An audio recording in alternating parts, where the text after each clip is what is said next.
El rugido del mar Egeo golpeaba con furia las rocas de Patmos, un eco sombrío que se unía al latir agónico de mi propio corazón. El aire, salado y cargado de la humedad de la noche, me envolvía como un sudario. Había sido desterrado a esta isla desolada, un capricho cruel de un imperio que temía la verdad, un imperio cuyo poder, a pesar de su aparente invencibilidad, era tan efímero como la espuma que se deshacía en la orilla. Me llamo Juan, y en este exilio forzado, mi mente se había convertido en un receptáculo de visiones, de imágenes tan vívidas y perturbadoras que a menudo me preguntaba si la cordura era un lujo que se perdía en la distancia de la civilización. El último libro de la Biblia, sí, ese volumen que tantos temen, que otros descartan como mera alegoría o fantasía apocalíptica, es en realidad el espejo más crudo de nuestro propio devenir. No es un cuento, no es una fábula para asustar a los niños ni un vaticinio vago de calamidades. Es el destino final de la humanidad, escrito con tinta de sangre y fuego, con el aliento de los siglos que vendrán y el susurro del tiempo que se consume. Me preguntáis si estamos preparados para enfrentarlo, y la respuesta, antes incluso de que la formuléis, se desliza por mis labios como un susurro helado. ¿Cómo podríamos estarlo? ¿Cómo puede una humanidad absorta en la vanidad de sus propios logros, cegada por la opulencia de sus creaciones y sorda a los lamentos que emergen de las entrañas de la tierra y de las almas torturadas, prepararse para la magnitud de lo que se revela? Nos ahogamos en el ruido de nuestras propias invenciones, en la cacofonía de nuestras ambiciones desmedidas.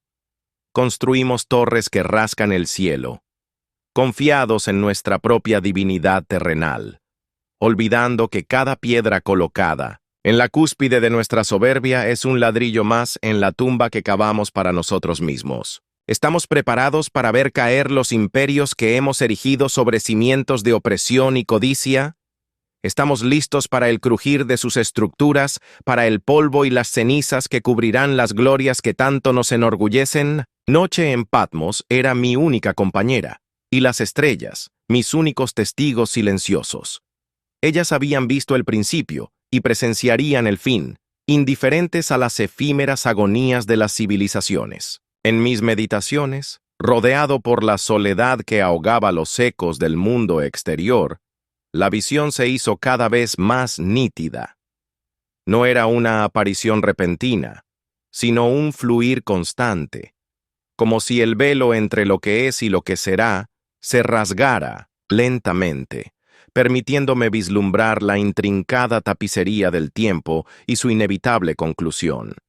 El terror se mezclaba con una esperanza tan ardiente que quemaba mis entrañas, porque en medio de la destrucción, de las plagas, de las bestias y de los jinetes que cabalgaban sobre los vientos del juicio, se anunciaba la llegada de un reino eterno, un reino donde la justicia reinaría suprema, donde el sufrimiento se desvanecería en la luz de una paz inquebrantable.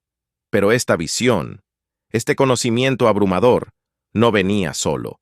Venía con una responsabilidad, una sensación de que no era un mero espectador, sino un depositario de un mensaje que debía ser transmitido, incluso si el precio era el exilio, la soledad e incluso la muerte. ¿Por qué a mí? ¿Por qué este pecador, este hombre despojado de todo excepto de la fe que se aferraba a mi alma como la hiedra a las ruinas de un antiguo templo? Las respuestas a estas preguntas se perdían en la vastedad del misterio divino. Pero el peso de la visión era innegable. Sentía la necesidad imperiosa de registrarlo todo, de plasmar en palabras lo que mis ojos veían y mi espíritu percibía. No para vanagloriarme, sino para advertir, para llamar a la reflexión, para incitar a un despertar antes de que fuera demasiado tarde. Me he preguntado a menudo si el hombre moderno, con toda su ciencia y su tecnología, con su capacidad para desentrañar los secretos del universo, ha perdido la capacidad de escuchar. ¿Ha silenciado el clamor de lo trascendente en el estruendo de sus propias creaciones? Vivimos en una era de imágenes, de información instantánea, donde la verdad se diluye en el torrente de la superficialidad. Nos bombardean con datos, con opiniones, con distracciones. Pero, ¿cuántos de nosotros nos detenemos a contemplar la profundidad del abismo que se abre ante nosotros? ¿Cuántos se atreven a mirar a los ojos del Apocalipsis y a preguntarse no solo cuándo vendrá, sino por qué? La respuesta, creo, reside en nuestra propia complicidad. Somos arquitectos de nuestro propio destino, y el Apocalipsis no es un castigo arbitrario, sino la culminación de nuestras propias elecciones, de nuestros propios caminos errados. La fragilidad de la existencia humana se me revelaba con una claridad escalofriante en aquella isla. Veía las ciudades deslumbrantes, los monumentos a la gloria efímera del hombre, y me preguntaba cuánto tiempo tardarían en convertirse en ruinas desoladas. Veía la acumulación de riquezas, la sed insaciable de posesiones, y me preguntaba qué valor tendrían cuando el polvo de la historia cubriera todo. No acumulen tesoros en la tierra, donde la polilla y el óxido destruyen, y donde los ladrones se meten a robar. Más bien, acumulen tesoros en el cielo. Mateo 6, 19, 20. Las palabras del Maestro resonaban en mi mente, verdades eternas que parecían burlarse de la frenética carrera del mundo por lo material. ¿Qué tesoros habíamos acumulado realmente? ¿Y cuánto tiempo nos quedaba para poder transferirlos a ese reino eterno al que se refería? La visión final de Juan. Ese título me perseguía. Juan, el discípulo amado, el que reposó en el pecho del Salvador, el que vio la gloria que el mundo no podía comprender. Y ahora, en esta roca desolada, era testigo de cómo esa gloria y su contraparte sombría se desplegaban ante mi mirada interior. El terror que sentía no era el miedo a la muerte, pues la muerte, en ese contexto, era solo un umbral. Era el terror de la incredulidad, del rechazo, de la ceguera voluntaria que impedía a la humanidad reconocer los signos de los tiempos. Mirad los lirios, cómo crecen. No trabajan ni hilan, pero os digo que ni aun Salomón con toda su gloria se vistió así como uno de estos. Lucas 12:27. El Salvador hablaba de la sencillez, de la providencia, de la confianza en algo más grande que nuestras propias capacidades. Pero habíamos olvidado esa lección. Habíamos tomado el lugar de la providencia, creyéndonos dueños absolutos de nuestro destino. El peso de la visión era también la espera, una espera que se sentía insoportable. La humanidad continuaba su curso, ajena, desatenta. Los imperios se alzaban y caían, las guerras se libraban, la injusticia florecía. Todo, como si los corceles del Apocalipsis ya estuvieran en marcha, sus cascos resonando en la distancia, invisibles para la mayoría. ¿Qué instrucciones se esperaban? ¿Para quién? ¿Para mí, Juan, un prisionero en una isla remota? ¿O para la humanidad entera, para que abriera los ojos y despertara de su letargo? Las preguntas se agolpaban, punzantes, implacables, y en 1900, la quietud de la noche, bajo el manto estrellado, solo podía sentir la inmensidad del misterio y la urgencia de una verdad que, tarde o temprano, encontraría su camino hacia la luz. La visión final de Juan esperaba instrucciones, y el mundo, en su arrogante indiferencia, esperaba su propia perdición, o quizás esperaba sin saberlo su propia redención. La respuesta en ese momento pendía de un hilo tan fino como la respiración de un moribundo. ¿Estábamos preparados para enfrentarlo? La pregunta, de nuevo, resonaba en la oscuridad, no solo como una interrogante, sino como un desafío directo a la conciencia de cada ser humano que existiera. El sabor salobre del mar me envolvía, una constante y amarga caricia en mi piel curtida por el sol y la desesperación. Patmos, esta roca desolada, se había convertido en mi hogar, mi prisión, y de manera más sorprendente, en mi santuario. Los guardias romanos, con sus armaduras relucientes y sus miradas vacías, me veían como un anciano inofensivo, un clérigo, exiled por sedición, un predicador cuyo tiempo había pasado. Pero no sabían, ni podían comprender, que en la quietud de mi exilio, el tiempo mismo se desplegaba ante mis ojos con una intensidad que eclipsaba cualquier otra realidad. Recibí la revelación, sí, pero no fue un simple regalo, sino un peso, un torrente de imágenes y sonidos que me obligaron a confrontar la totalidad de la existencia, desde su glorioso inicio hasta su inevitable y cataclísmico fin. Una visión destinada no solo a advertir, sino a revelar lo que sucederá al final de los tiempos. La frase resonaba en mi mente, no como una simple afirmación, sino como un mandato, una verdad ineludible que debía ser plasmada, grabada a fuego, en la memoria de la humanidad.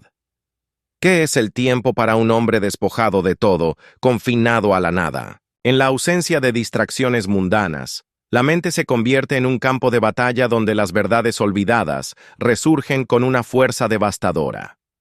Me encontraba como un náufrago en una isla desierta, rodeado por las olas del infinito, y en esas aguas vi la corriente principal de la historia humana, su flujo imparable hacia un destino precipitado. Vi el mundo como un vasto escenario, en el cual se representaba la obra de la creación, el desarrollo de la humanidad, sus triunfos, sus caídas, y el telón final que inevitablemente caería sobre la representación. El final de los tiempos. Una frase que evoca pavor en algunos, esperanza en otros, y para mí, Juan, una realidad abrumadora que debía ser comunicada. La isla de Patmos, con su desnudez y su silencio, se convirtió en el crisol donde estas visiones fueron forjadas. El sol abrasador del día daba paso a noches estrelladas, y en la oscuridad, las luces que emergían de mi interior eran mucho más potentes que cualquier astro. No fue una noche cualquiera. Fue una noche en la que el espíritu, esa presencia inefable que había guiado mis pasos desde que conocí al Señor, me envolvió por completo. Yo era en el espíritu, en el día del Señor.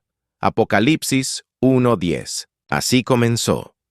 No fue una entrada gradual, sino una inmersión total, como si el velo entre mi ser y la eternidad se hubiera descorrido. La realidad física de mi exilio se desvaneció, y mi espíritu fue transportado, no en cuerpo, sino en percepción, a un plano donde el tiempo y el espacio se comportaban de maneras que desafiaban toda lógica humana. ¿Y qué es el día del Señor? ¿Es un evento singular, un instante culminante o un periodo prolongado de revelación y juicio? La visión se desplegó ante mí como un pergamino desplegado por manos invisibles. Vi la magnificencia del Cristo glorificado, no el hombre de dolores que conocí en la tierra, sino el Rey de reyes y Señor de señores, con ojos como llama de fuego y pies como bronce bruñido. Su voz resonaba como el estruendo de muchas aguas, y en su diestra tenía 7 estrellas, mientras que de su boca salía una espada de 2 filos. ¿Quién podría soportar tal magnificencia? ¿Quién podría mirar directamente a la fuente de toda luz sin ser consumido? Y sin embargo, en esa visión, no fui consumido. Fui transformado, mi percepción amplificada, mi entendimiento expandido para abarcar la enormidad de lo que se me mostraba. Me preguntaba entonces, y me pregunto ahora, ¿cómo se puede traducir una experiencia de tal magnitud a un lenguaje humano? Las palabras se sienten insuficientes, los conceptos terrenales, limitados. ¿Cómo describir la furia de un juicio divino, la agonía de las naciones, la magnificencia de la nueva Jerusalén? ¡Ay de mí, que he callado! Porque soy hombre de labios quejaros, y entre gente de labios quejaros habito, y he visto al Rey, Jehová de los ejércitos. Isaías 6:5. Las palabras de Isaías resonaban en mi memoria, reflejando mi propia impotencia ante la grandeza de lo que contemplaba. Pero al igual que Isaías, se me dio una absolución, una purificación que me permitió cumplir mi tarea. Un serafín tocó mis labios con una brasa tomada del altar, diciendo, «He aquí, que esto ha tocado tus labios, y es quitada tu iniquidad, y borrado tu pecado». Isaías 6:7. Esa purificación, esa habilitación, era esencial. Sin ella, la magnitud de la revelación me habría aplastado, dejándome enmudecido e inútil. La visión no se limitaba a lo celestial, sino que se proyectaba hacia la tierra, hacia los reinos de los hombres. Vi a las iglesias, a las congregaciones de creyentes, cada una con sus fortalezas y debilidades, recibiendo mensajes directos, advertencias y promesas. Cada palabra que el Cristo glorificado pronunciaba para estas iglesias era un espejo que reflejaba la condición de la humanidad, la apostasía, la tibieza, la persecución, la fidelidad en medio de la tribulación. Cada iglesia, un microcosmos de la experiencia humana en la era final. Yo conozco tus obras, que ni eres frío ni caliente. Quisiera que fueses frío o caliente. Apocalipsis 3:15. Esas palabras, dirigidas a la Odisea, resonaban con una verdad dolorosa, una llamada a la autenticidad que parecía ignorada por tantos. ¿Podemos realmente decir que amamos a Dios si nuestra vida espiritual es tan tibia, tan indiferente a las realidades eternas? ¿No es acaso nuestra comodidad el mayor obstáculo para nuestra preparación? El contexto de mi exilio en Patmos, sin embargo, no era solo una desventaja, sino una preparación. Al estar despojado de las distracciones del mundo, mi capacidad de concentración, mi receptividad a lo espiritual, se agudizaron. Los mismos hombres que me enviaron allí con la intención de silenciarme inadvertidamente, me proporcionaron el escenario perfecto para recibir la voz de Dios. Es una ironía que a menudo se pierde en el torbellino de la historia. Los opresores, en su intento de apagar una luz, a menudo la impulsan hacia un brillo aún mayor. ¿Qué, pues, diremos a esto? Si Dios es por nosotros, ¿quién contra nosotros? Romanos 8:31. La pregunta retórica de Pablo cobra un nuevo significado en mi situación. Las cadenas que me ataban eran débiles frente a la libertad que me fue concedida en el Espíritu. ¿Y el propósito de esta revelación? ¿Era solo para mí? Definitivamente no. La visión me fue dada para ser compartida. Escribe en un libro lo que ves y envíalo a las 7 iglesias que están en Asia, a Éfeso, a Esmirna, a Pérgamo, a Tiatira, a Sardis, a Filadelfia y a la Odisea. Apocalipsis 1:11. El mandato era claro. No era para ser guardada en el silencio de mi corazón, sino para ser proclamada, incluso si ello me exponía a un mayor escrutinio, a la burla e incluso a la muerte. Pero la verdad que se me había revelado era más poderosa que cualquier temor. Al pensar en el final de los tiempos, la mente humana tiende a enfocarse en la destrucción, en el cataclismo, en el fin de todo lo conocido. Pero la visión que recibí era mucho más rica, mucho más compleja. Contenía la caída de los poderes terrenales, sí, pero también la exaltación de la justicia divina, la consumación de la redención y la instauración de un orden eterno. Era un panorama completo, desde el principio del conflicto cósmico hasta su gloriosa resolución.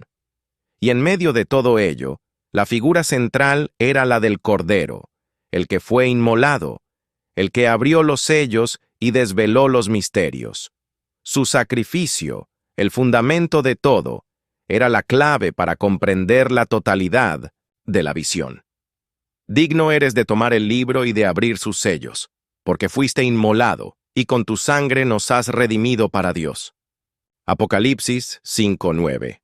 Me preguntaba, al ver la inercia del mundo, la indiferencia de tantos ante los signos evidentes de un cambio inminente, si realmente estaban preparados para comprender la profundidad de lo que se anunciaba. ¿Cuántos estaban escuchando? ¿Cuántos estaban viendo?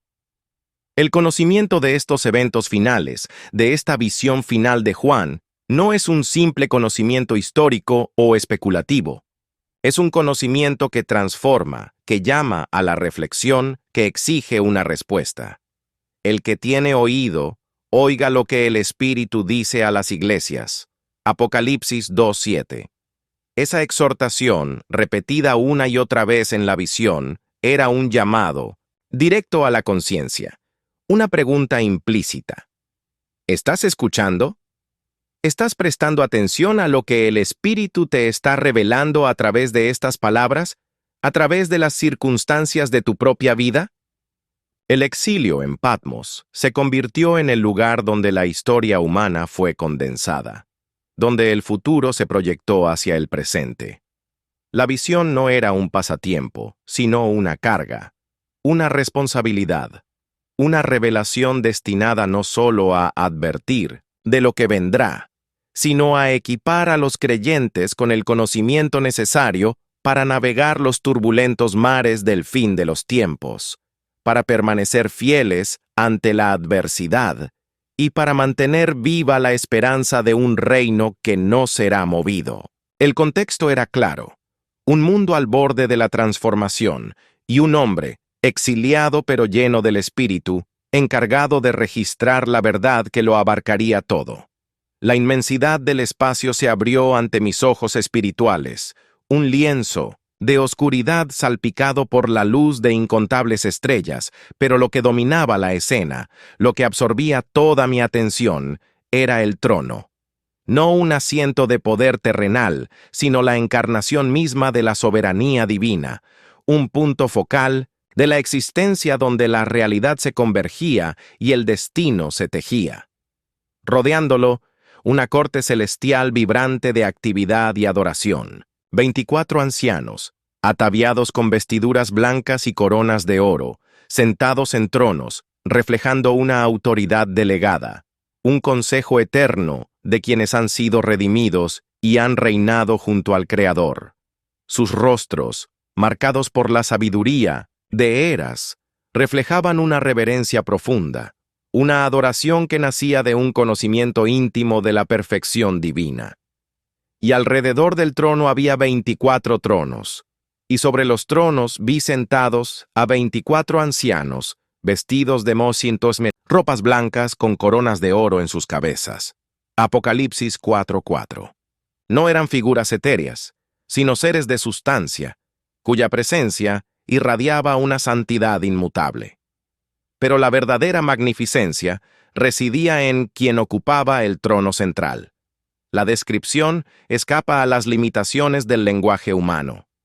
Era una gloria que sobrepasaba toda comprensión, un fuego que no consumía, una luz que cegaba y a la vez iluminaba. Sentí la presencia del Creador de todas las cosas, el Alfa y la Omega, el principio y el fin.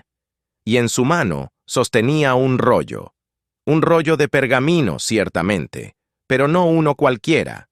Estaba escrito por dentro y por fuera, sellado con 7 sellos. 7 sellos que encerraban los juicios finales, las etapas del gran conflicto entre el bien y el mal, la consumación de los propósitos divinos. El peso de ese rollo, el misterio que contenía, era palpable incluso a través del velo de la visión. Entonces se escuchó la proclamación, una voz poderosa que resonaba en toda la extensión del cosmos. ¿Quién es digno de abrir el rollo y de desatar sus sellos? Apocalipsis 5:2. Y la respuesta, o la ausencia de ella, fue abrumadora.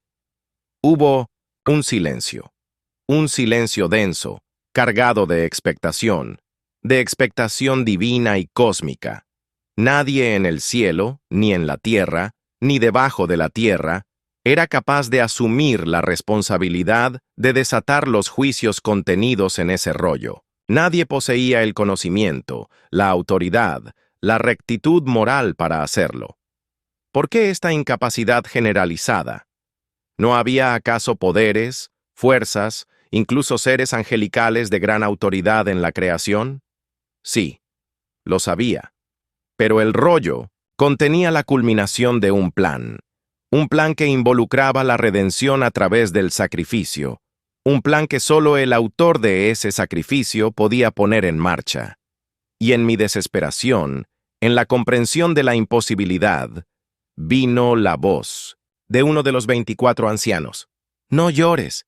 He aquí que el león de la tribu de Judá, la raíz de David, ha vencido para abrir el rollo y sus 7 sellos.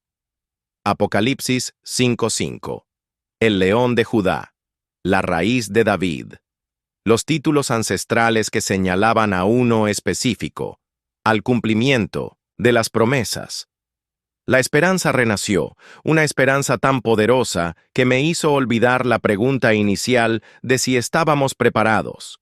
¿Estábamos preparados para enfrentar un juicio así? Quizás no, pero estábamos preparados para que el justo juicio de Dios se manifestara a través de aquel que era digno. Y entonces lo vi, en medio del trono, rodeado por los 4 seres vivientes, cada uno con 6 alas, cubiertos de ojos, y cuya apariencia era la de un hombre, un león, un buey y un águila, símbolos de la vida, la fuerza, el servicio y la visión divina. Vi aparecer una figura que, a pesar de su gloria deslumbrante, portaba las marcas de un sacrificio. Un cordero que parecía estar degollado, con sus flancos marcados por las heridas de la crucifixión. Vi en medio del trono y de los 4 seres vivientes, y en medio de los ancianos, un cordero como inmolado. Apocalipsis 5:6. La paradoja de un cordero degollado que se erige como el juez supremo, el que abre los sellos, es la clave para entender todo el Apocalipsis. Su muerte fue su victoria, su sacrificio fue su coronación. Se acercó y tomó el rollo de la mano derecha de aquel que estaba sentado en el trono, y en ese instante, toda la creación pareció contener la respiración. Los 24 ancianos cayeron sobre sus rostros adorándolo. Los 4 seres vivientes cayeron sobre sus rostros adorándolo. Se unieron a ellos millares de ángeles, y cada ser creado en el cielo y en la tierra y debajo de la tierra, y los que están en el mar clamaron: al que está sentado en el trono y al Cordero, sean la alabanza, la honra, la gloria y el poder por los siglos de los siglos. Apocalipsis 5:13. La adoración universal, la afirmación de la soberanía del Cordero inmolado, resonó como un trueno celestial, un eco que me hizo temblar, no de miedo, sino de la magnitud del evento. Entonces, el Cordero comenzó a abrir los sellos, el primer sello, y vi un caballo blanco, y el que lo montaba tenía un arco, y se le dio una corona, y salió venciendo y para vencer. Apocalipsis 6:2. ¿Quién era este jinete? ¿Una conquista militar? ¿Una evangelización global? ¿O algo más sutil? La ambigüedad es deliberada, invitando a la reflexión. ¿Acaso nuestras propias conquistas, nuestras propias expansiones de poder o influencia, no tienen a veces este doble filo, este potencial de victoria y perdición? El segundo sello. Y salió otro caballo, bermejo, y al que lo montaba se le concedió quitar la paz de la tierra, y que se matasen unos a otros, y se le dio una gran espada. Apocalipsis 6:4. La guerra, el conflicto humano, desatado, la paz arrebatada, una realidad desgarradora que se repetía a lo largo de la historia. ¿Cuántas veces la humanidad, impulsada por la codicia, el odio o la ideología, ha desatado esta violencia sobre sí misma? El segundo sello no es una fuerza externa, sino una manifestación de la naturaleza humana despojada de la guía divina. El tercer sello. Y vi un caballo negro, y el que lo montaba tenía una balanza en su mano. Y oí una voz que decía: una medida de trigo por 1 denario, y 3 medidas de cebada por 1 denario, pero el aceite y el vino no los dañes. Apocalipsis 6:5-6. El hambre, la escasez, la inflación, la distribución desigual de los recursos, los frutos de la corrupción y la mala administración manifestados en la incapacidad de la mayoría para acceder a lo básico para subsistir. ¿No vemos hoy día las mismas señales? La manipulación de los mercados, la brecha creciente entre los ricos y los pobres, el hambre que azota a millones mientras otros viven en la opulencia. El sello revela la consecuencia económica de una humanidad alejada de la justicia. El cuarto, sello. Y oí la voz del cuarto ser viviente que decía, «¡Ven y mira!» Y miré, y he aquí un caballo pálido, y el que lo montaba tenía por nombre Muerte, y el Hades le seguía. Y se les dio autoridad sobre la cuarta parte de la tierra para matar con espada, con hambre, con peste y con las fieras de la tierra. Apocalipsis 6:8. La muerte en todas sus formas, la suma de las calamidades anteriores coronada por la muerte misma. La peste, que hemos conocido, la violencia, el hambre, la desolación de la naturaleza, la cuarta parte de la tierra, significa una porción literal o una metáfora de la vasta extensión de la calamidad que se desata sobre la humanidad, y el Hades, el lugar de los muertos, siguiéndole de cerca, reclamando a las almas. Cada sello roto es una puerta que se abre hacia una nueva realidad, una nueva manifestación del juicio y la justicia divina. No son eventos aislados, sino partes de una secuencia, un plan orquestado por el Cordero Inmolado. Y mientras cada juicio se desataba, mi mente se debatía con una pregunta recurrente. ¿Cuántos de nosotros, en medio de nuestra vida cotidiana, somos conscientes de la fragilidad de nuestra existencia, de la precariedad de nuestras seguridades? Miramos las noticias, vemos las catástrofes, pero a menudo las percibimos como hechos distantes, ajenos a nuestra propia realidad. Pero la visión del Apocalipsis nos obliga a mirar más allá de la superficie. Nos obliga a preguntarnos si nuestra preparación es suficiente. ¿Estamos realmente listos para enfrentar las consecuencias de un mundo que ha ignorado la voz de su Creador, que ha despreciado la gracia ofrecida por el Cordero Inmolado? El hecho de que el Cordero fuera el único digno de abrir los sellos es un recordatorio constante de que la salvación y el juicio están intrínsecamente ligados a Él. No hay juicio sin la posibilidad de redención, no hay fin sin un nuevo comienzo.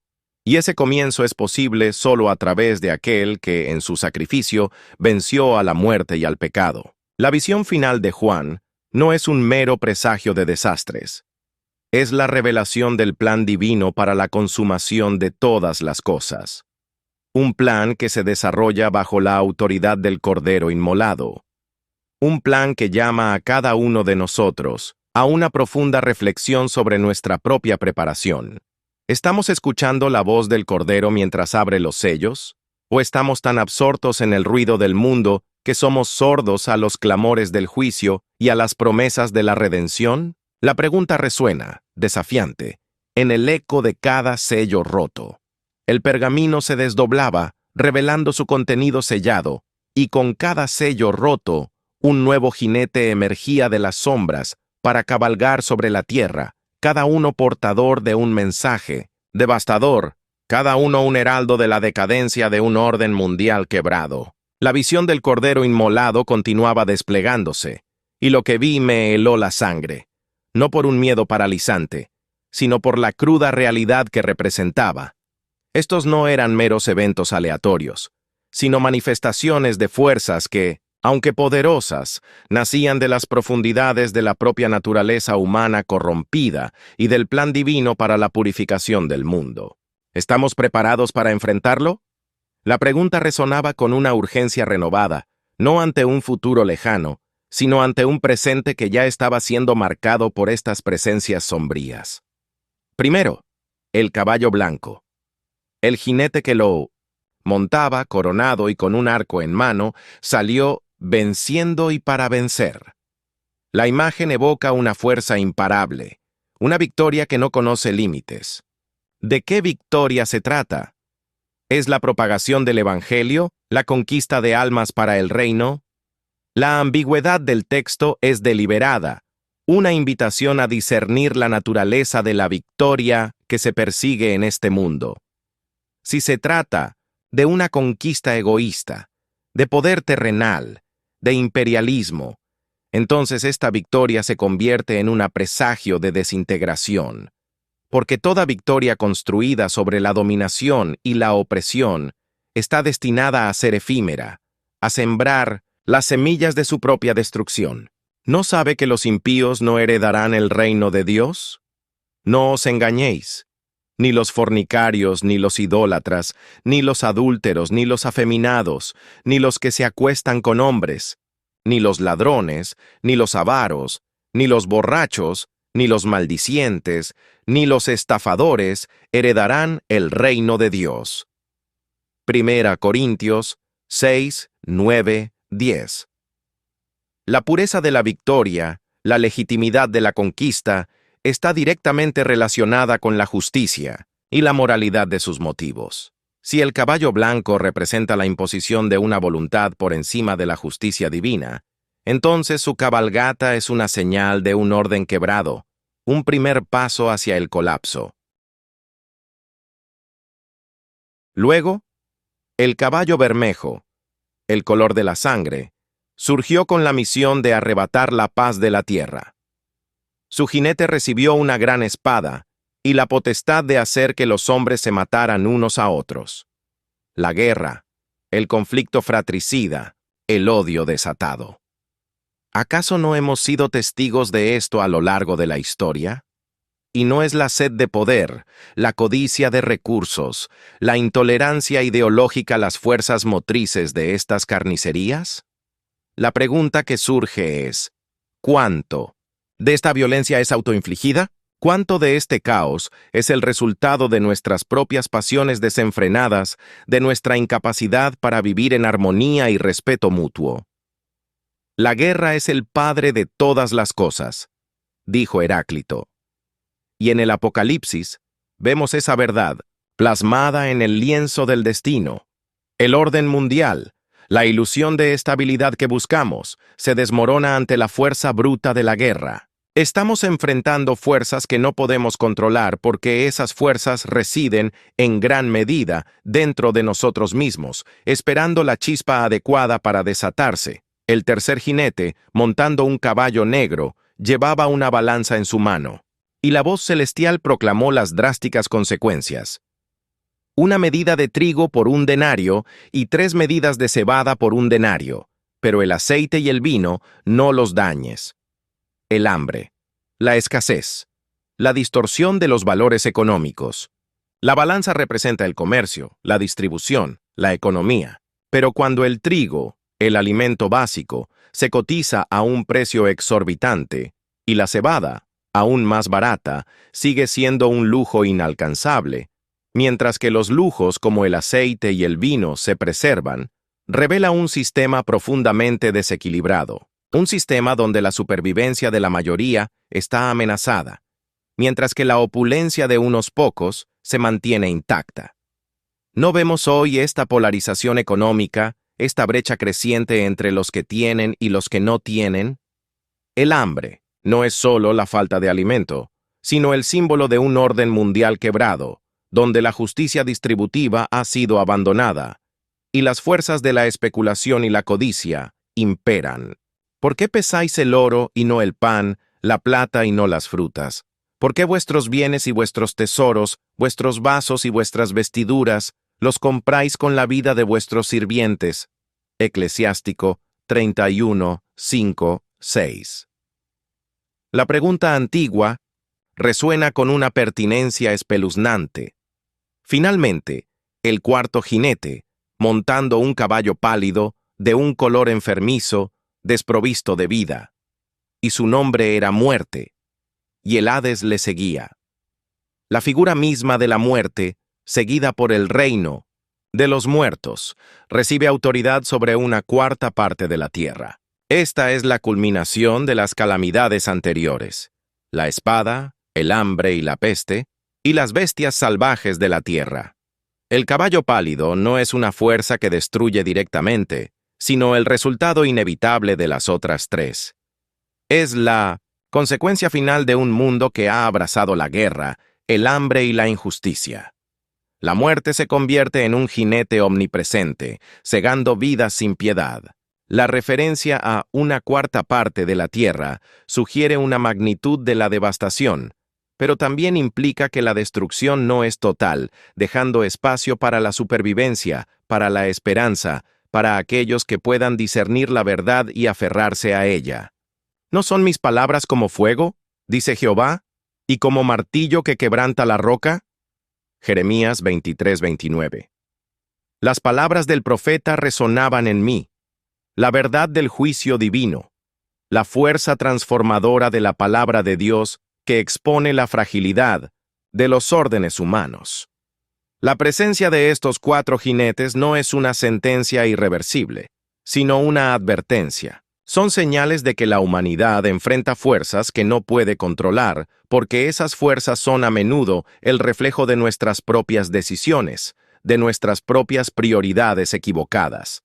El orden mundial que hemos construido, basado en la ambición, la división y la explotación, está intrínsecamente quebrado. Y el Apocalipsis nos muestra las consecuencias de esa fragilidad. ¿Somos capaces de ver estas señales? ¿De reconocer la mano del juicio divino en medio de las catástrofes que azotan al mundo? ¿O estamos tan inmersos en la rutina, tan distraídos por las efímeras comodidades, que nos volvemos ciegos a la verdad fundamental? ¿Que nuestra preparación para el futuro depende de nuestra disposición a enfrentar el presente con honestidad y arrepentimiento? La pregunta desafiante se cierne sobre todo esto. ¿Qué estamos haciendo mientras estos jinetes cabalgan? ¿Estamos cavando trincheras de defensa material o estamos construyendo fortalezas espirituales? ¿Estamos acumulando provisiones o estamos acumulando tesoros en el cielo? La visión de Juan no es un mero catálogo de desastres, sino un llamado a la acción, a la introspección, a un despertar radical.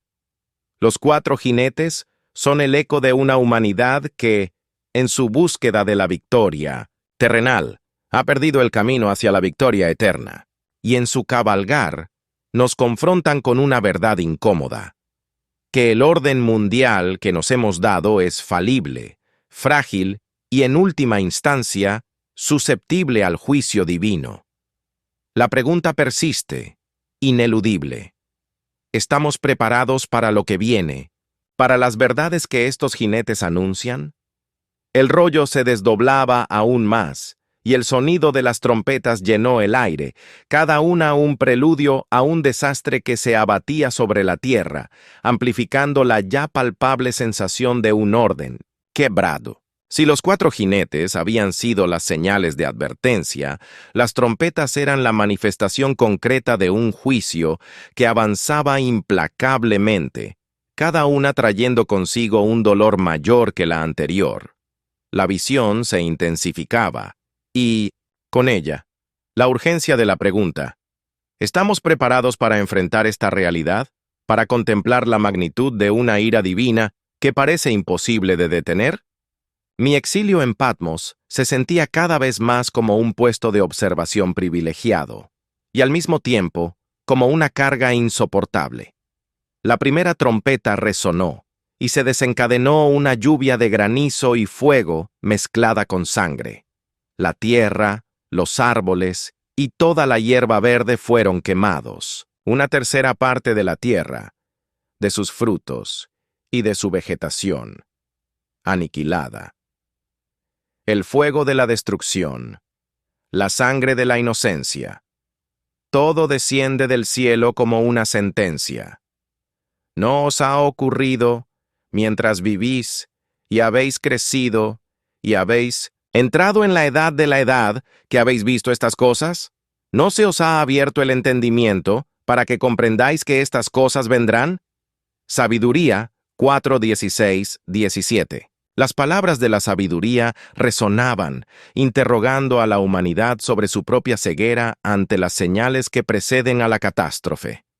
La tierra, el sustento de la vida, se ve afectada directamente. Un recordatorio de nuestra profunda conexión con el mundo natural y de cómo su sufrimiento es también nuestro propio sufrimiento. La segunda trompeta.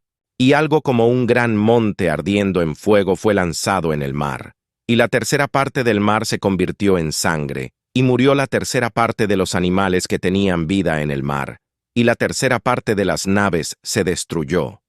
Un monte, ardiente, simbólico de poder y juicio, lanzado al mar, la fuente de vida para innumerables criaturas. El mar, el vasto océano que cubre la mayor parte de nuestro planeta, se convierte en un caldo de muerte. La sangre, el símbolo de la vida, ahora representa la destrucción de la vida marina. La tercera parte de las naves, los instrumentos de comercio y conexión humana, se desmoronan. El mar envenenado, los cielos oscurecidos por las tormentas, las plagas que azotan pueblos enteros. Cada trompeta anuncia un dolor mayor. ¿No es esto una imagen de cómo nuestras acciones, nuestra contaminación, nuestra explotación imprudente de los recursos naturales se vuelven contra nosotros? Hemos transformado las fuentes de vida en vertederos de nuestra propia irresponsabilidad. La tercera trompeta. Una gran estrella cayó del cielo, ardiendo como una antorcha, sobre la tercera parte de los ríos y sobre las fuentes de las aguas, y el nombre de la estrella es Ajenjo. Y la tercera parte de las aguas se convirtió en ajenjo, y muchos hombres murieron a causa de esas aguas, porque se hicieron amargas. El ajenjo, la amargura, la muerte en las fuentes de la vida. Los ríos, las venas de la tierra, se vuelven venenosas. La dulzura del agua se transforma en la podredumbre del ajenjo. La vida se quiebra a nivel fundamental. No hemos, en nuestra búsqueda de progreso, contaminado las mismas fuentes que nos sustentan, volviendo amargas las aguas que deberían ser fuente de vida y frescura. La lengua del sabio hace la salud, pero la boca de los necios es quebrantamiento para ellos. Proverbios 12:18. La amargura de estas aguas es un reflejo de la amargura que hemos sembrado en el mundo y en nuestras propias relaciones. La cuarta trompeta. Y fue herida la tercera parte del sol, de la tercera parte de la luna y de la tercera parte de las estrellas, de modo que se oscureció la tercera parte de ellos. Y no habría luz en la tercera parte del día, ni de la noche. Los cielos mismos se oscurecen. La fuente de luz y calor, la que rige nuestros días y nuestras noches, es herida. La desorientación, la pérdida de la guía natural. Un mundo envuelto en penumbra, donde la distinción entre día y noche se desdibuja. ¿No es este un reflejo de cómo hemos oscurecido la verdad, hemos negado la luz del conocimiento divino, sumiendo nuestro mundo en una confusión moral y espiritual? El pueblo que anda en tinieblas verá gran luz. Los que moran en tierra de sombra de muerte, luz resplandecerá sobre ellos. Isaías 9:2. La promesa de la luz persiste, incluso en medio de la oscuridad, pero la visión de las trompetas nos obliga a confrontar la profunda oscuridad que hemos permitido que se cierna sobre nosotros. Y luego, las copas. Si las trompetas anunciaban dolores, las copas derramaban la ira de Dios, una ira que no es un capricho, sino la respuesta divina a una rebelión prolongada, a un rechazo persistente de su amor y su justicia. Las copas son el clímax de la purificación, la manifestación final de la justicia divina sobre un mundo que se ha obstinado en la iniquidad. Y oí una gran voz que decía de los templos: Id y derramad sobre la tierra las 7 copas de la ira de Dios. Apocalipsis 16:1. El mandato se da desde los lugares más sagrados, indicando la legitimidad y la inevitabilidad de este juicio. La primera copa. Y vinieron úlceras malignas y pestilentes sobre los hombres que tenían la marca de la bestia y que adoraban su imagen. Una plaga que afecta directamente a aquellos que han abrazado la idolatría, que han sellado su lealtad a sistemas opresores y falsos.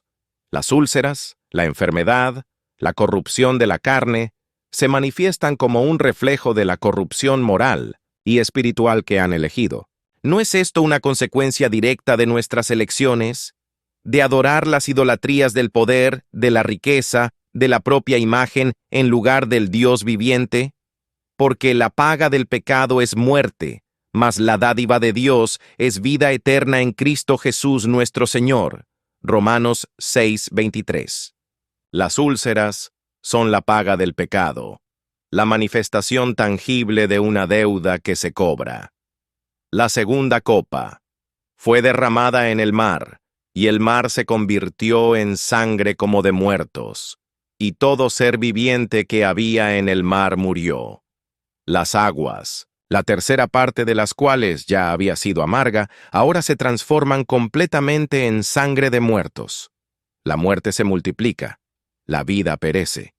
La imagen es aterradora, una aniquilación a gran escala de la vida marina. La ira divina actúa sobre los elementos que hemos dañado, revirtiendo la creación, devolviéndola a un estado de caos y muerte. ¿Qué fruto tuvisteis entonces de aquellas cosas de las cuales ahora os avergonzáis? Porque el fin de aquellas cosas es muerte. Romanos 6:21. La vergüenza de nuestras acciones pasadas se manifiesta en la muerte que ahora inunda el mar. La tercera copa fue derramada en los ríos y en las fuentes de las aguas, y se convirtieron en sangre.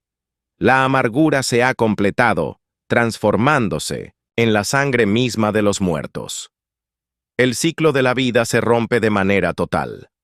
Los ríos, las fuentes de vida, se convierten en monumentos a la muerte.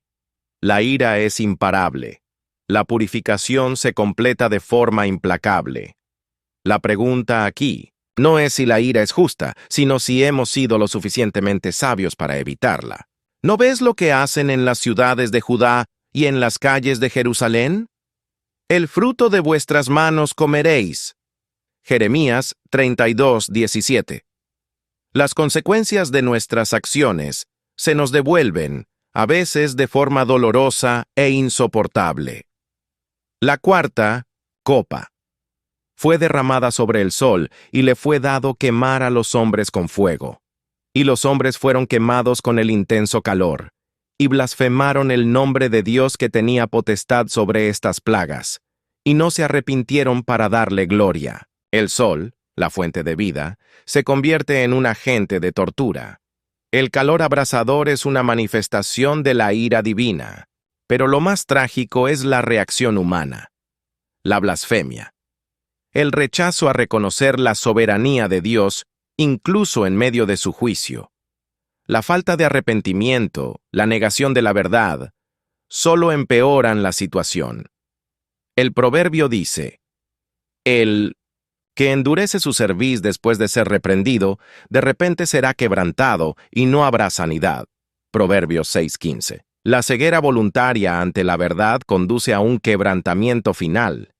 Cada trompeta, cada copa, es una llamada a la conciencia, un espejo que refleja la fragilidad de nuestro mundo y la inevitabilidad de las consecuencias de nuestras acciones. Nos confrontan con la realidad de que existen fuerzas, tanto dentro de nosotros como en el plan divino, que escapan a nuestro control.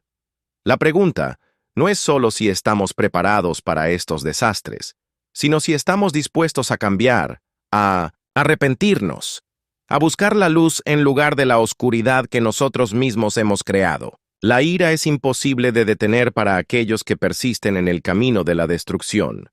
Pero para aquellos que escuchan la advertencia, que ven la verdad en estas visiones, la preparación implica un cambio radical de corazón y de mente. El rollo del Apocalipsis seguía desplegándose, y con cada vuelta la visión se volvía más intensa, más aterradora, y a la vez más reveladora de las fuerzas que operan en el mundo, tanto visibles como invisibles. Si las trompetas y las copas representaban la manifestación de un juicio cósmico y terrenal, La aparición de la bestia y el falso profeta señalaba la personificación de la oposición a Dios, el ápice de la seducción y la opresión política y religiosa.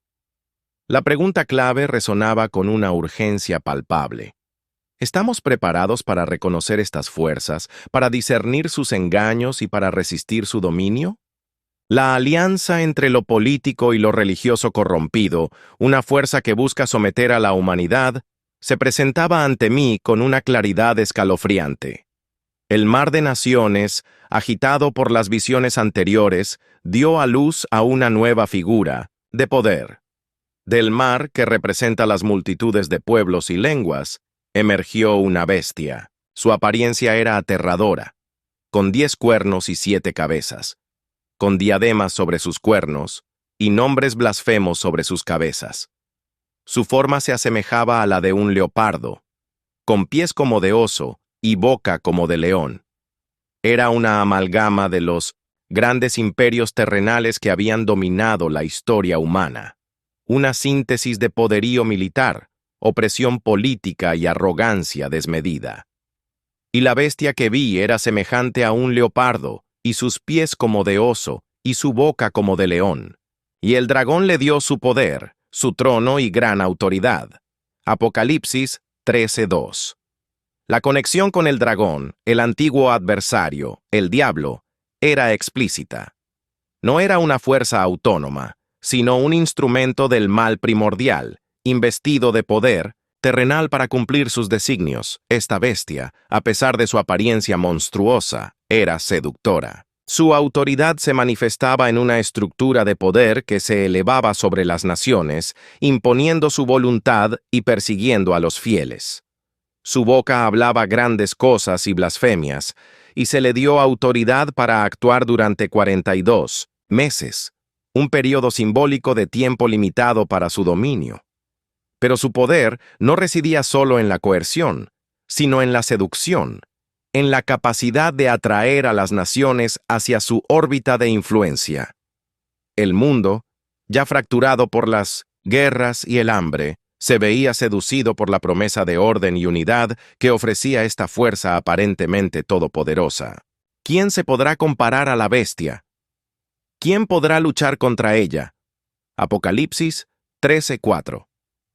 La pregunta retórica invitaba a la desesperación, a la resignación ante un poder que parecía invencible.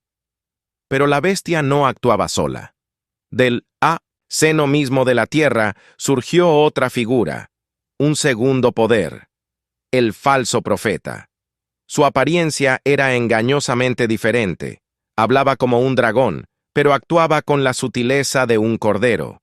Su misión era clara: glorificar a la primera bestia, dirigir la adoración hacia ella y engañar a los habitantes de la tierra.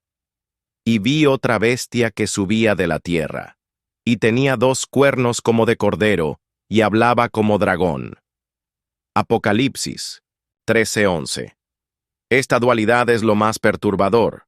Un cordero, símbolo de inocencia y mansedumbre, que habla con la voz del dragón, el padre de la mentira, representa la corrupción de la religión, la perversión de los principios espirituales, para servir a propósitos terrenales y tiránicos. El falso profeta es el que distorsiona la verdad, el que perverte la adoración, el que une la fe con la opresión. La alianza entre lo político y lo religioso corrompido se manifestaba en su obra conjunta. La bestia imponía su dominio político y militar, mientras que el falso profeta, a través de engaños y falsos milagros, aseguraba la lealtad y la adoración a la bestia, realizaba grandes señales, incluso hacía descender fuego del cielo ante los ojos de los hombres para convencer a las naciones de la divinidad de la bestia.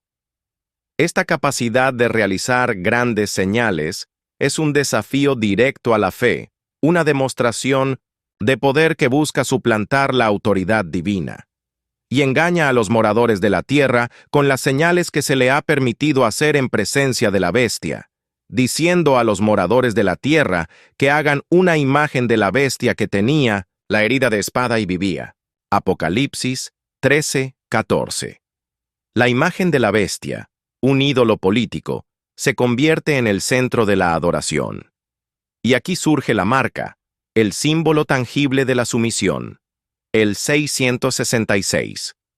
No se trataba de un simple número, sino de un estigma, una identificación, que determinaba quién pertenecía al sistema de la bestia y quién no, y hace que todos, pequeños y grandes, ricos y pobres, libres y esclavos, se les ponga una marca en la mano derecha o en la frente, y que ninguno pueda comprar ni vender, sino el que tenga la marca o el nombre de la bestia o el número de su nombre.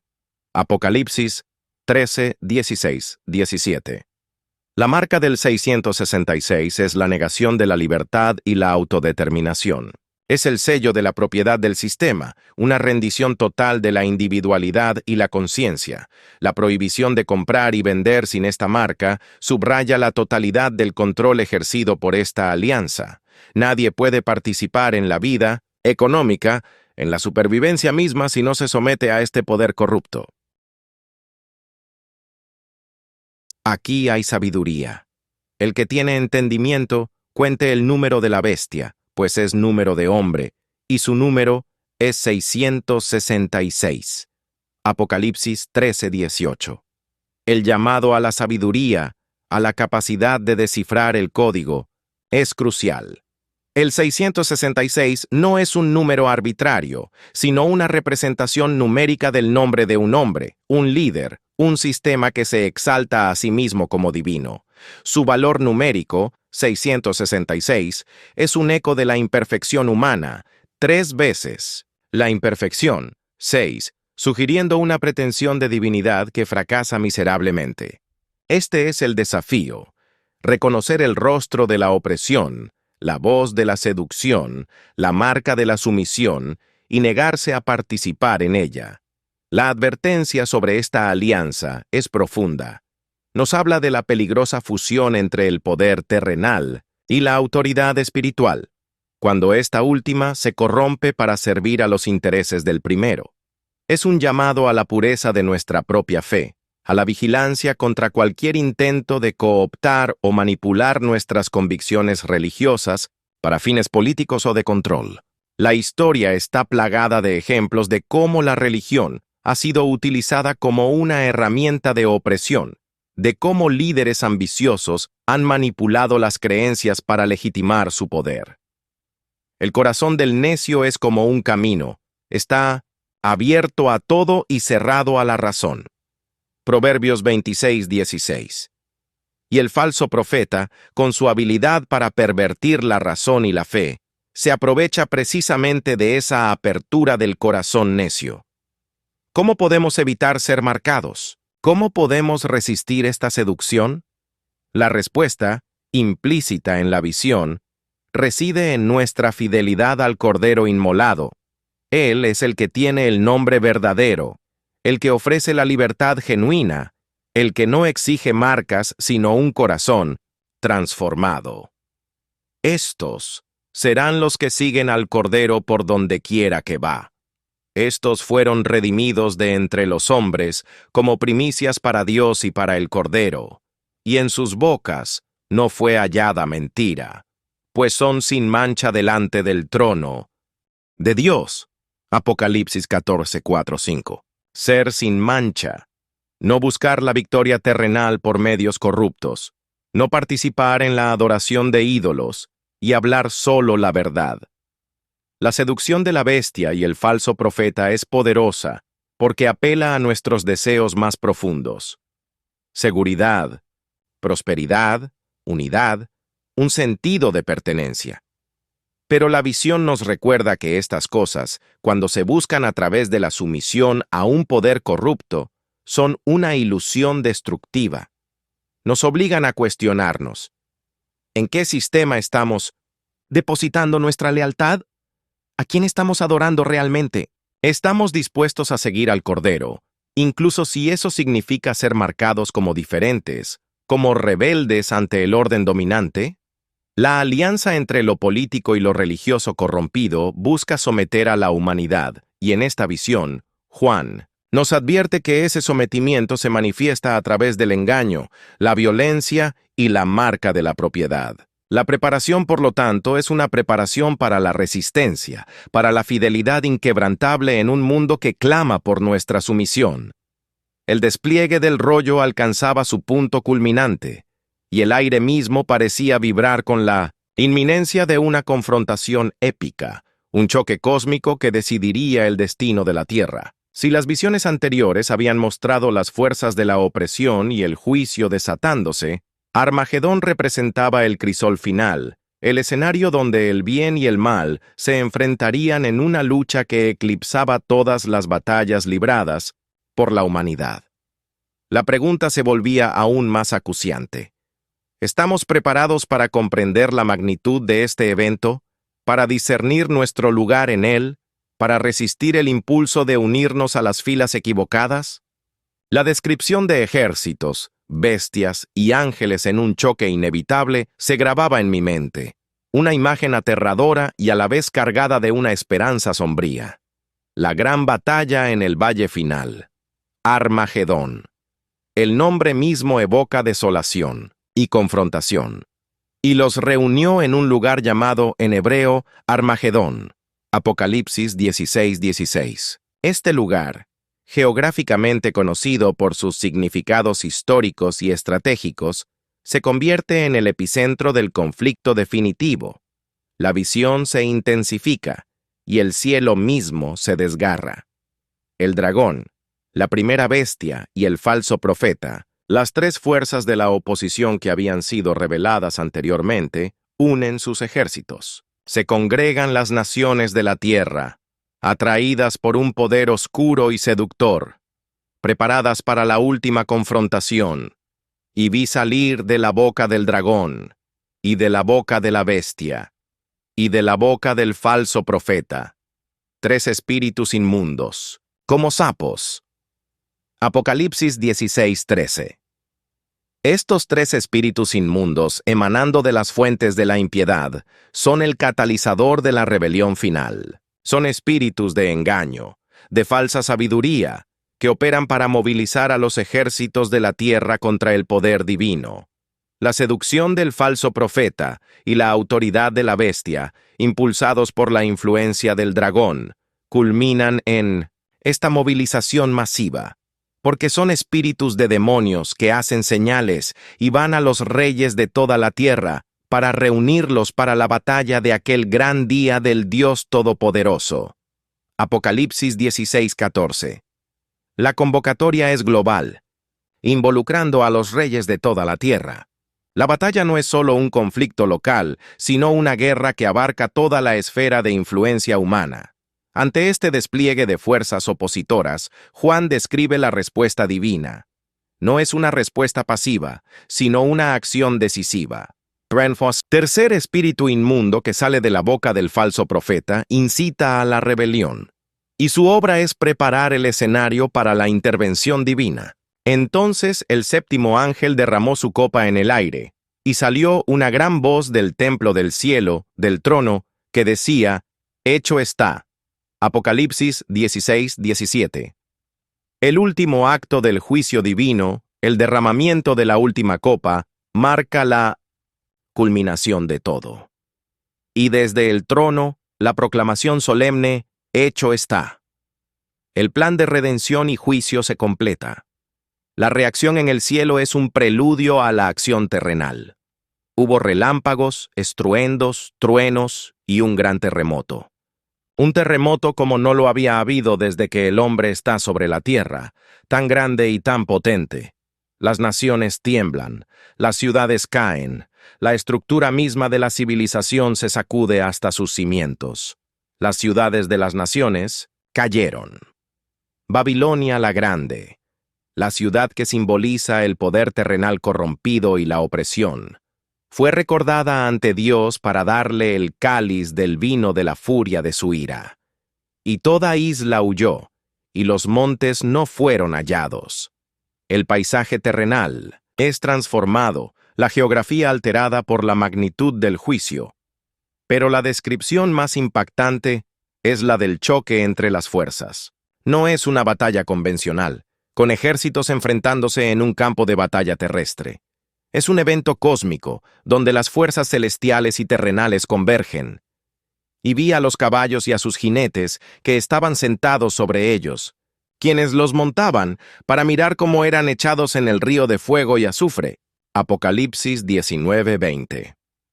Los ejércitos que se habían congregado en Armagedón, los que habían seguido a la bestia y al falso profeta, son arrojados al fuego y al azufre. Es un juicio final y devastador, donde los opresores y sus seguidores son consumidos, y la bestia fue tomada, y con ella el falso profeta que había hecho señales en su presencia, con las cuales engañó a los que habían recibido la marca de la bestia, y a los que habían adorado su imagen. Los dos fueron lanzados vivos al lago de fuego que arde con azufre. Apocalipsis 19:20. La bestia y el falso profeta, los principales agentes de la oposición a Dios, son capturados y arrojados al lago de fuego. Es una derrota definitiva, una aniquilación de la oposición. Y el resto fue muerto con la espada que salía de la boca del que estaba sentado sobre el caballo, y todas las aves se saciaron de sus carnes. El cielo y la tierra, las criaturas visibles e invisibles, son testigos de esta victoria divina. La pregunta que surge, y que debe ser enfrentada directamente, es la naturaleza de la preparación. ¿Estamos preparados para la inminencia de esta batalla? No como espectadores pasivos, sino como participantes conscientes. La visión de Juan no es un mero espectáculo de destrucción, sino una revelación del resultado final del conflicto entre el bien y el mal. Nos muestra que la victoria del bien no es producto de la fuerza bruta, sino de la autoridad divina y del sacrificio del Cordero. La lucha que decide el destino de la tierra es una lucha que ya ha sido ganada en el plan divino, pero cuya manifestación final aún debe ocurrir. La visión de Armagedón nos confronta con nuestra propia complicidad. Si hemos seguido los caminos de la bestia, si hemos aceptado su marca, si hemos sido seducidos por el falso profeta, ¿hacia qué bando nos dirigiremos en ese día? La preparación, entonces, no es solo un acto de fe, sino un acto de discernimiento y de fidelidad activa. Es reconocer las seducciones del poder terrenal, la perversión de la verdad, y negarse a participar en ellas. Velad, pues, porque no sabéis a qué hora ha de venir vuestro Señor. Mateo 24:42. El llamado a la vigilancia es constante, porque el momento de la confrontación, aunque el resultado final esté garantizado, es incierto en su timing exacto. La descripción de ejércitos, bestias y ángeles en este choque cósmico inevitable es una imagen poderosa de la magnitud de la lucha. Pero también es una imagen de esperanza para aquellos que permanecen fieles al Cordero. Porque en medio de Mino Beneu, la devastación, la soberanía de Dios se manifiesta plenamente, y el mal es finalmente derrotado. La preparación para Armagedón no es un ejercicio de miedo, sino un llamado a la valentía, a la convicción, a la certeza de que la justicia divina prevalecerá. ¿Estamos preparados para vivir según esa verdad? Para actuar de acuerdo con esa certeza, incluso cuando el mundo a nuestro alrededor parece estar cayendo en el caos de Armagedón? La respuesta reside en nuestra fidelidad presente, en nuestra negativa a ser marcados, en nuestra continua adhesión al Cordero inmolado. Tras la furia del juicio, el eco de la batalla final de Armagedón, el despliegue del rollo del Apocalipsis, me transportó a un escenario de serena magnificencia. Una promesa que disipaba las sombras de la ira divina y los estragos de la guerra. La pregunta que se cernía sobre la humanidad, sobre mí mismo en mi exilio en Patmos, cambiaba de tono, pasando del terror a la expectativa, de la confrontación a la consumación. Si habíamos estado contemplando la fragilidad de un orden mundial, quebrado y la inevitabilidad de un juicio cósmico, ahora nos enfrentábamos a la visión de un mundo restaurado, la gloriosa manifestación de un plan que abarcaba desde la creación hasta la eternidad. ¿Estamos preparados para enfrentar el caos? Se transformaba ahora en ¿Estamos preparados para recibir la promesa, para habitar en la perfección restaurada? Y entonces la vi descender. No surgió de la tierra, ni fue construida por manos humanas. Y yo, Juan, vi la santa ciudad, la nueva, Jerusalén, que descendía del cielo, de Dios, dispuesta como una novia ataviada para su marido. Apocalipsis 21:2. La imagen es de una belleza indescriptible, una ciudad celestial, un hogar perfecto, descendiendo del mismo cielo, emanando la gloria de Dios. La analogía de la novia ataviada para su marido es profunda. Representa la pureza, la alegría, la expectativa y la unión perfecta entre Dios y su pueblo. La ciudad no es solo un lugar físico, sino la representación de la culminación de la relación entre el Creador y la creación redimida. Esta visión desafiaba todo lo que habíamos construido y corrompido en la tierra. Nuestra Babilonia terrenal, con sus falsas promesas y su opresión, era ahora eclipsada por la perfecta realidad de la Nueva Jerusalén. Su gloria era radiante. No necesitaba el sol ni la luna para alumbrarla, porque la gloria de Dios era su lumbrera y el Cordero, su lámpara. La luz que emanaba de esta ciudad era la misma luz que había estado presente desde el principio, la luz que disipa toda oscuridad, la luz de la presencia divina. En ella no habrá más maldición. Y el trono de Dios y del Cordero estará en ella, y sus siervos le servirán.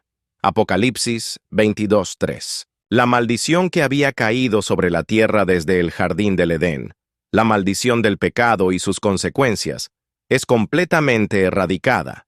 El trono de Dios y del Cordero, que había sido el centro de la adoración celestial, ahora se asienta en el corazón de la humanidad redimida. La servidumbre ya no es un acto de obligación forzada, sino de amor y gratitud, un servicio que emana de una profunda conexión con el Creador. Las murallas de la ciudad eran altas y sólidas, construidas sobre cimientos con los nombres de los 12 apóstoles de los 12 tribus de Israel, simbolizando la perfecta unidad entre el antiguo y el nuevo pacto, entre el pueblo de Dios de todas las eras. Las 12 puertas, flanqueadas por 12 ángeles, eran 12 perlas, cada una puerta única y magnífica, abiertas para todos los que buscan la entrada.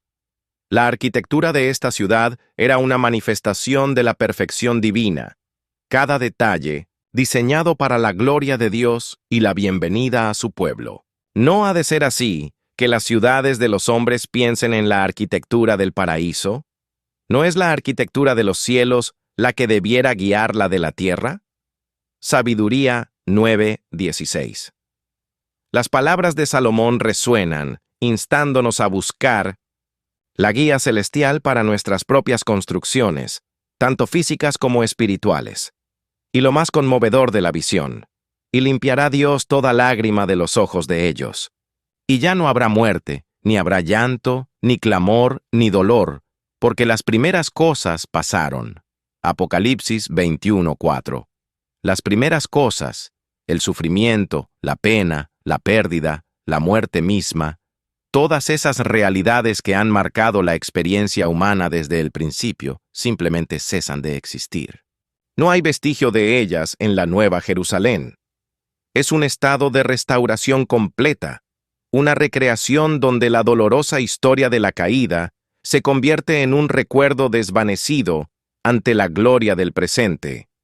La promesa es radical, un mundo sin lágrimas, sin dolor, sin muerte. ¿Qué hay más consolador que esto?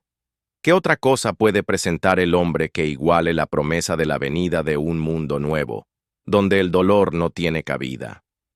Libro de Tobías 13:16. Esta visión de un mundo restaurado, gobernado por el Creador, nos obliga a una reflexión profunda sobre nuestra propia preparación. ¿Estamos viviendo de tal manera que ya anticipamos esta realidad? ¿Estamos cultivando en nuestros corazones la ausencia de llanto, de clamor, de dolor, a través del perdón, la compasión y la búsqueda de la paz? La invitación a descender del cielo no es solo para la ciudad, sino también para nuestra propia mentalidad. Debemos elevar nuestros pensamientos de las realidades terrenales, a menudo caóticas y dolorosas, hacia la esperanza inquebrantable de un hogar celestial, de un reinado de justicia y amor. La visión final de Juan no es un mero relato de juicios apocalípticos, sino una revelación del propósito último de Dios para la humanidad y para la creación. Es la demostración de que, a pesar de la fuerza del mal, del poder de la opresión y de la inevitabilidad del juicio, el plan divino culmina en la restauración y la gloria. La Nueva Jerusalén es el símbolo de esa consumación, un testimonio de que el bien prevalece, de que el amor vence a la muerte, y de que la esperanza que se encuentra en el Cordero inmolado es una esperanza segura y eterna. La preparación para este estado de existencia no es un acto de miedo ante el juicio, sino un acto de fe en la promesa. Es vivir en la anticipación de la Nueva Jerusalén, permitiendo que sus valores, pureza, justicia, amor, ausencia de dolor, influyan en nuestras vidas aquí y ahora. No debemos ser tan puros como el oro que se refina en el fuego, para que podamos entrar en la ciudad donde solo la pureza tiene cabida. Eclesiástico 2:5. La visión de Juan nos desafía a purificarnos, a despojarnos de las marcas del mundo corrupto y a buscar la verdadera morada que nos espera. La promesa de un mundo restaurado, gobernado por el Creador, es el fin del camino, el destino final para aquellos que han escuchado y obedecido la voz de Dios, incluso en medio de la tormenta del Apocalipsis. La preparación es, en esencia, vivir en la luz de esa promesa, permitiendo que la visión de la Nueva Jerusalén moldee nuestro presente y guíe nuestro futuro. La visión del rollo se había completado, las últimas palabras resonaban en mi espíritu, y el eco de la magnificencia de la Nueva Jerusalén aún perduraba, contrastando poderosamente con las visiones previas de caos y juicio. Mi exilio en Patmos, que comenzó como un castigo, se había transformado en el crisol donde se forjó una comprensión profunda del destino final. El Apocalipsis de Juan no era solo un libro de destrucción, sino una revelación fundamental, un anuncio de la inexorable verdad, que todo lo corrupto caerá, mientras que todo lo eterno permanecerá. Y el mensaje de Juan, aquel que me fue confiado para ser transmitido, sigue siendo un desafío resonante para cada alma que lo lee, un llamado a vivir como si el final estuviera más cerca de lo que creemos. La fuerza del Apocalipsis no reside en su capacidad para infundir terror, aunque las visiones de las trompetas, las copas y los jinetes sean indudablemente sombrías. Su verdadero poder yace en su función como revelación, en su capacidad para descorrer el velo de la realidad aparente y mostrar la verdad subyacente de la lucha cósmica entre el bien y el mal, y el triunfo final de la justicia divina. Por lo cual, por parte mía, yo daré aviso. Si alguno oyere las palabras de esta profecía, yo testimonio a todo aquel que las oye, que si alguno añadiere a estas cosas, Dios le añadirá a él las plagas que están escritas en este libro. Apocalipsis 22, 18, 19. Esta advertencia final, colocada al final del rollo, subraya la importancia de recibir el mensaje en su totalidad, sin alteraciones ni omisiones. El ciclo de los juicios, desde el primer sello hasta la última copa, culmina en la derrota de las fuerzas que se oponen a Dios. La bestia, el falso profeta, el dragón, todos son vencidos. La corrupción que había permeado los reinos de los hombres y amenazaba con consumir toda la creación es finalmente expurgada. Esta caída de lo corrupto no es un fin, sino una purificación necesaria para dar paso a lo eterno. Lo que permanece, lo que perdura, es el reino de Dios, simbolizado por la perfecta y gloriosa Nueva Jerusalén. El que da testimonio de estas cosas dice, ciertamente vengo en breve. Amén. Sí, ven, Señor Jesús. Apocalipsis 22:20. la promesa de la venida, la anticipación del regreso del Señor, es el culmen del mensaje, la esperanza que ancla la fe en medio de las tribulaciones. El mensaje de Juan sigue siendo un desafío, un espejo que nos confronta con nuestras propias vidas, nuestras prioridades y nuestra preparación. Vivir como si el final estuviera más cerca de lo que creemos no es una invitación a la inacción o a la desesperación apocalíptica. Es más bien un llamado a la vigilancia, a la autenticidad, a la alineación de nuestras vidas con los valores del reino que ha de venir. ¿Cómo vivimos nuestras vidas diarias? ¿Actuamos con la urgencia de quien sabe que su tiempo es limitado y que sus acciones tienen consecuencias eternas? Por tanto, id y haced discípulos a todas las naciones, bautizándolos en el nombre del Padre, y del Hijo, y del Espíritu Santo, enseñándoles que guarden todas las cosas que os he mandado, y he aquí yo estoy con vosotros todos los días, hasta el fin del mundo. Amén. Mateo 28, 19, 20. Este mandato, dado por el Señor antes de su ascensión, resuena con la misma fuerza que el mensaje del Apocalipsis. La preparación para el fin no es solo un acto individual de fe, sino una misión colectiva de compartir la verdad, de extender el mensaje de salvación, de invitar a otros a formar parte del reino que no será conmovido. Mirad, pues, con diligencia cómo andéis, no como necios, sino como sabios, redimiendo el tiempo, porque los días son malos. Efesios 5, 15, 16. La sabiduría que el Apocalipsis nos revela nos impulsa a redimir el tiempo, a aprovechar cada momento para vivir de acuerdo con la verdad, para fortalecer nuestra fe y para servir a los demás. La corrupción que vimos caer no solo afectó a los grandes imperios o a las fuerzas cósmicas, sino que también se manifiesta en las pequeñas elecciones diarias que hacemos, en las actitudes que cultivamos, en las relaciones que mantenemos. El desafío es vivir de manera que nuestras vidas reflejen la pureza y la eternidad de la Nueva Jerusalén. El peso de esta visión, el conocimiento del destino final, no debe ser una carga que nos abrume, sino un faro que ilumine nuestro camino. Nos anima a examinar nuestras propias vidas, a despojarnos de lo corrupto y a aferrarnos a lo eterno. ¿Estamos invirtiendo nuestras energías en lo que perecerá o en lo que perdurará? ¿Nuestras conversaciones se centran en la superficialidad pasajera o en la verdad inmutable de Dios? La preparación para el fin es, en esencia, la preparación para la eternidad. El Apocalipsis, en su totalidad, es una poderosa afirmación de la soberanía de Dios y de la certeza de su victoria. Es una carta de amor a la Iglesia, un recordatorio de que, incluso en medio de la tribulación y la persecución, el plan divino se cumplirá y la esperanza será nuestra. El mensaje de Juan, desde su exilio en Patmos, nos llega a través de los siglos, desafiando nuestra complacencia, nuestra indiferencia y nuestra complacencia. Vivir como si el final estuviera más cerca de lo que creemos es abrazar esa verdad.